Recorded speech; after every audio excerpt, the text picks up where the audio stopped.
So this is what we call the collapse fissure. Crap, I'm gonna. Right? Big collapse last year. Mark had only just got out. Boom, whole roof came in. He's able to see it right up to about the red bucket. Is about the distance that the fissure kind of went. Maybe not quite that far. That's as far as he could see. We got Mitch with us. He's helping us.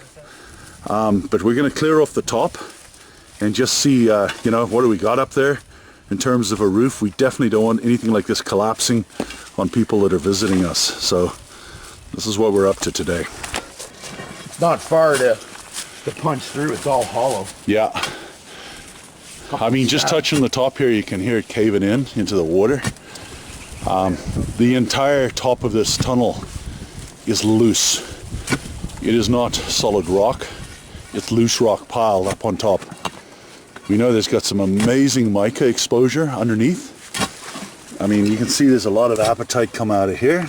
No, I wouldn't. No, shh, you're on video. Look, we're doing well, man. We're almost down to where the collapsed rock is. It's just hanging in there. It's wedged together, right? So as you can see, we're using the buckets to empty the water. Mark and I both agreed we don't need a sump pump anymore. No, we did not. No, we didn't agree? No, we did not agree on that. Oh, okay. Well, maybe we do need a sump pump, but right now we're just using the bucket. Mitch is digging there. We're finding all kinds of very interesting underside to the roof, you know, like mica stacks and stuff like that. So yeah, it's kind of interesting, man. Let's walk along here. Sure.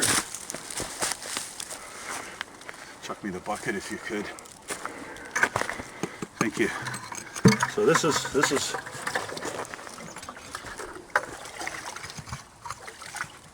okay. You're up, Mark. I just hit the button again. Yeah. Stop it. Oh. How is that? That is cold. Whoa, dude. I told you it's deeper, man. It's deep. Jeez, it's sliding under, man. Okay. The real question is, See how long I can handle this for. There, Mark. I'm filming. What do you want? Oh, switch it up.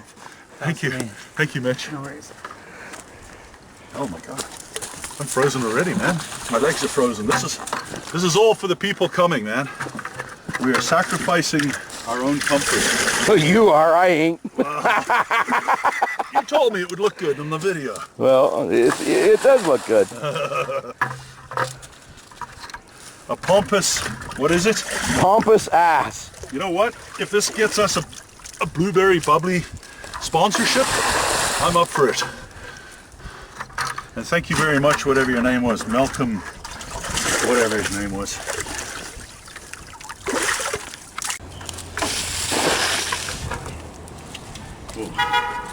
Okay. That's somebody we know. That's the leak forager guy from last weekend. Is it Trevor? I can't remember. Nice guy though. Decent guy. Very. I've got to look hard to find the leaks.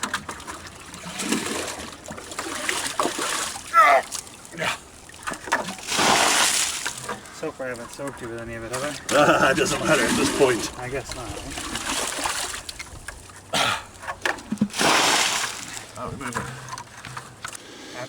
This is what we call the red apatite hole, and as we've just discovered here, what came out of the red apatite hole, and we didn't see it while it was all muddy, some garnets. There's some garnets. What's that telling us, right? And you got a bit of quartz there that also came out of it. See the quartz at the far end.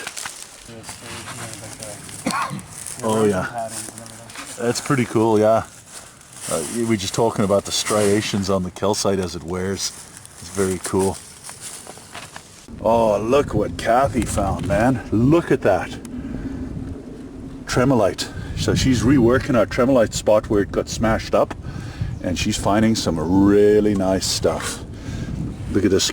There's a lot of greenness to this one, quite green.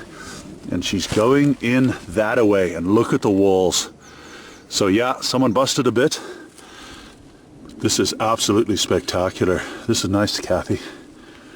Phenomenal. Let me go up close here and get some.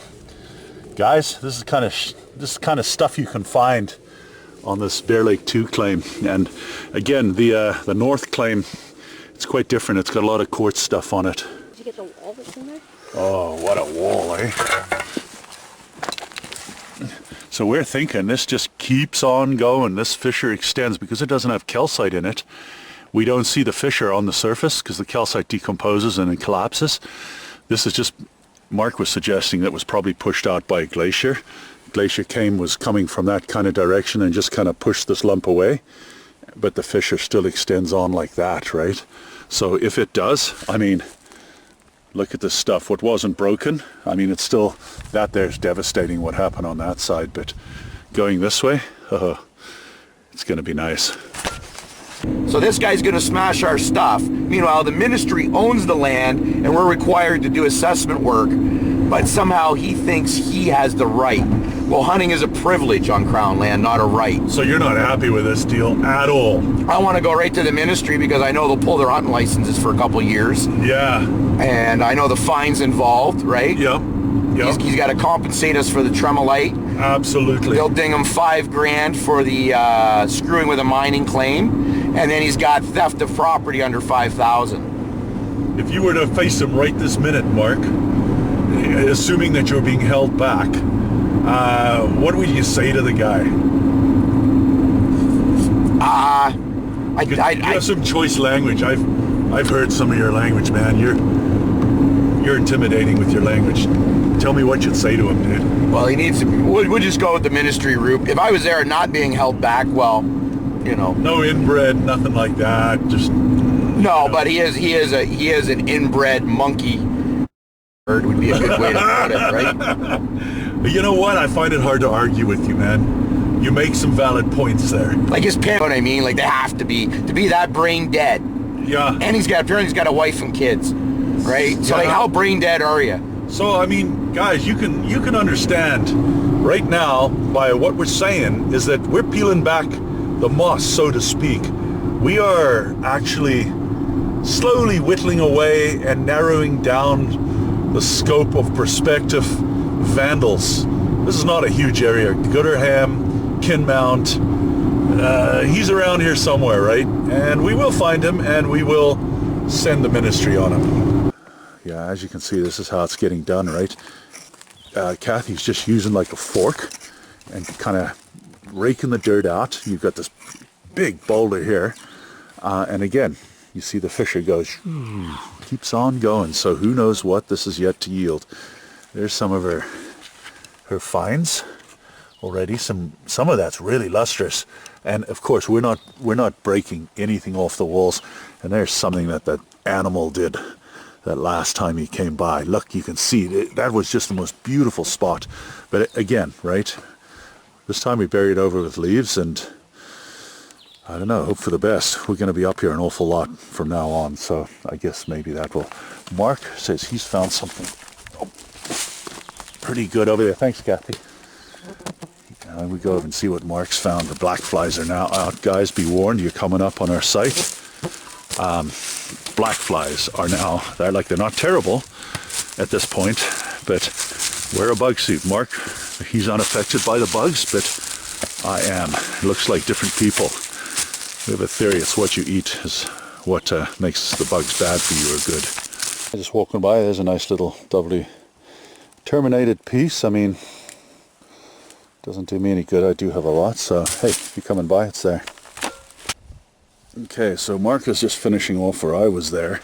We've pretty well opened it right up, and right now I'm working on this fissure here, which we call Skinny Mini, and I know Mark said it took a while, like it was at least 4 feet down before he started finding crystals, and he found an absolutely beautiful amphibole cluster on gneiss down in the bottom there. So what I'm doing is, you can see the fissure continues, so I'm just kind of clearing off as much as I can to make it ready for people when they come. So I mean, in truth, that's part of the secret to digging, or at least to being successful, and that is, you've got to dig that 4 feet a lot of times. You know, if you know something's down there, don't just scratch the surface. All the way down you go, right? And this is just one of the fissures that Mark would have dug on that particular day. He was the one who opened Skinny Mini here. So these are the kind of things I'm extracting from this fissure, and you'll notice there's kind of large lumps of quartz, and then almost you could say feldspar crystals, but not quite. You know, like Again, big lump of quartz, and around it the feldspar. Sort of forms this crystal, but not quite. So I'm thinking this must be transitioning into like a pegmatite, right? And there you can see marking up a trench there so that nobody falls down it, using all the orange flagging tape, or the flags. But yeah, what I was saying there, pegmatite. So what's the deal with the pegmatite, right? Large grained igneous intrusive, officially is how it's termed, right? So large grained, okay, that we've got. The quartz is in big pieces, and of course it comes much bigger. I mean, on our north claim, that's definite pegmatite material up there. There's lots of quartz. We're suspecting that they were blasting there at one time, probably back in the 50s, based on the amount of smoky quartz we're finding in what we suspect is the blast debris. And the question is, where are the pegmatites that they were blasting? Because we're definitely finding the pegmatite material. So where are the pegmatites? So we're looking on a LiDAR map there, and we can see old roads going through the property, and you can't see them with your eye for the most part. But where these old roads seem to end up, we're thinking that's probably where the pegmatite is. I think they backfilled it.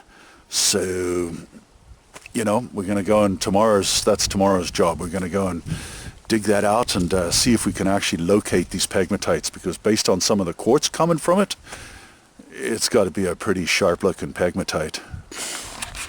Is it calcite or is it feldspar? We're going to do a field test here. Take one of my brassy looking keys, right, and scrape a surface. Let's have a look, see what we get.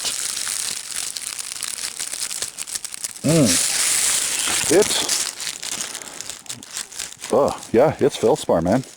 The only mark that I could see on there was the mark as a result of the smear from the brass of the key. So it is indeed feldspar. It is not calcite. There's your test, field test. Use the key, scrape it, use a brass one. It's just a little plate there of green apatite, right? It just seemed it caught my eye basically. So that's telling me there's more to come, right? That's a cross section of a prism, an apatite prism. They seem to have what would be called fracture all over. Maybe basal cleavage would be the right word. Hard to say. Cleavage all over the apatite basically. It's a softer material. I used it for the phosphate in it for fertilizer at one time, and now we've also got, not only is phosphate a strategic mineral for the United States, but also we've got neodymium and praseodymium, which are rare earths, inside this particular substance. And of course they use the neodymium for these super strong rare earth magnets that you have in the windmills. So Mark just called me over. Give him a hand getting this out. He's doubled over. There's a reason for it. What is the reason, Mark? Can you tell us with a smile? It was a little heavier than what I thought, and when I cranked it out of the hole, I felt something ripping my arm. So I'm telling him he should be going to a doctor. He's saying, no, I can just keep working. No. I got a left hand. He's got a left hand. That's what he said. This is what he took out. This is spectacular. Look at the absolute size of that. Like, I'm going to whisk it off and show you again. There it is in all its beauty. That's a big hunk of mica. And, oh my goodness, the entire underside of the cavity is like that, right? But of course, to dig that out takes several hours of work, and we're going to have to bury this because clearly we can't carry it out. So my hip's gone and Mark's arm is not in good shape. We can't carry it out today, so we're going to have to bury it because for the next very short amount of time, we can't be here every day. But I can tell you now, very shortly we will be here every day. But again, we don't feel safe now leaving stuff here on the claim. We've had so many incidents of vandalism and people coming in and helping themselves. Mark, you should know better by now, brother. But look at what he's got. That is just... Nothing comes easy. No, it's true, it's true. Nothing comes easy. Too bad you hurt your wrist or your arm. That's alright. Yeah, it's swollen. His right hand, yeah, it's all swollen now. I can tell. He claims he doesn't need to see a doctor. Yeah. We'll see.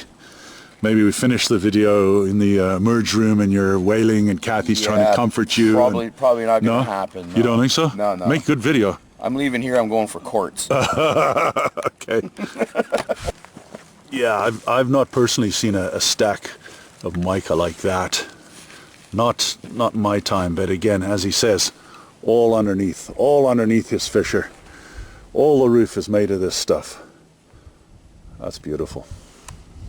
And the floor was apatite until it collapsed. Was it, eh? Yeah. So all the apatite's still under there? It's right there under the collapse. Yeah.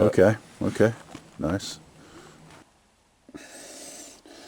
There's a pyroxene. How do you know it's a pyroxene? Have a look at it from the top. Almost square edged, like in other words, it appears almost 90 degrees between that angle and that angle, right? You see it? Like a corner. So you pretty well know it's a pyroxene, and then there's usually a bevel, like instead of it being an entire like a square shape, it's got a bevel on the edges, right? So that's a pyroxene. There we go, man. He wouldn't go to a merge. He's a real bad guy. Rice. What's rice? Ice. Ice. Just ice. And then after 2 days, heat.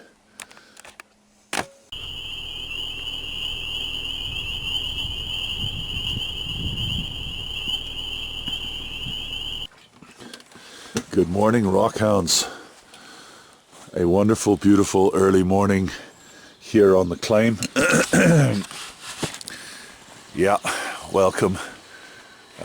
My hosts are kindly feeding me coffee. Thank you very much, Mark and Kathy. Appreciate it. Don't worry, I'm not going to show your face. You're hiding. Ah! Don't worry, there's some members of our Rockhound party that are a little shy, but nevertheless, we had a real nice meal last night. Had a good chat with Mitch and Stephanie. Mitch and Stephanie, oh man, are they ever a talented couple. Wonderful people. They're fellow Rockhounds from the area. So for those of you who are both Rockhounds and also happen to be Canadians and therefore are legally able to smoke a little bit, I just want to show you something that Mitch made for me. You'll notice that there's a bowl, and attached to it a representation of 2 pieces of tourmaline crystal. So Mitch can do this stuff like to an amazing level, and this is what he did for me. He's got his studio in Gooderham, so he and his partner have the most incredible level of skill as glass blowers, and you can check out the website that they have. And of course, as a Rockhound, if you're looking for similar mineral themed glass work or artwork, get in touch with Mitch, right? He'll make you some beautiful stuff. These are Rockhounds at work, man. Group problem to solve here. Kathy's got a plate in the back and everybody's wondering how to pop it out. Black flies are getting bad now. Real bad. Oh! You see it? Yeah. I gotta get it out. I just don't know how to get it out. My long chisel, maybe. Yeah. It's in the... So, in conclusion, absolutely beautiful weather right now. Black flies are out, so I'm saying if you're coming up to our claim, do some digging. I'm quite sure you'll see this message. We're open, as I say, starting the 23rd of this month. Bring your bug jacket and some bug spray. You can probably see them buzzing around near me. We've got an area where we work for quartz. We've got an area where you can quite distinctly find tremolite. And we've got an area where you find your standard calcium vein dike fissure materials, the amphibols, the pyroxenes, things like that, right? But my goodness, it is just such a treat to be here. I almost feel like coming up and just spending some time, have a picnic here. This is Furnace Falls. You'll see it on your way up if you're coming from Toronto. On your right-hand side, just a lovely place.